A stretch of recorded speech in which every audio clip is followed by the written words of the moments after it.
வாழ்க வளமுடன். இன்றைக்கி சமையல் குழம்பு ரசம் ரெடி ஆகிட்டுருக்கு. இன்றைக்கி அதுக்குள்ளேயும் கொஞ்சம் தயிர் சாதம் கலக்கலான்னு பார்த்தேன். எத்தனை பேருக்கு இந்த தாளித்து கொட்டின தயிர் சாதம் பிடிக்கும்னு கமெண்ட்டில் சொல்லுங்கள். ஊறுகாய் மிளகா போட்டு கடுகு உளுத்தம்பருப்பு பெருங்காயம் இந்த மாதிரி வெடிக்க விட்டு தாளித்து இந்த மாதிரி தயிர் சாதத்தில் கொட்டி சாப்பிடலாம். தொட்டுக்கிறதுக்கு இந்த பாருங்க ரெடியாக எடுத்து வச்சுருக்கேன் மாவடு. இந்த தயிர் சாதம் இப்படி வைக்கிறேன் சரியாக தெரியும். இந்த தயிர் சாதம் மாவடு இந்த காம்பினேஷன் எத்தனை பேருக்கு பிடிக்கும் எனக்கு கமெண்ட்டில் சொல்லுங்க.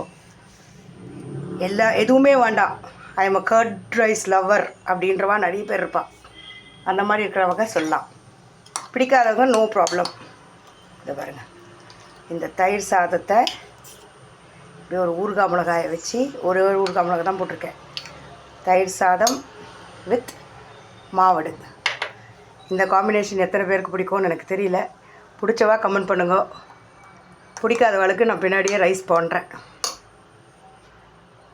சாம்பார் பண்ணுறேன்.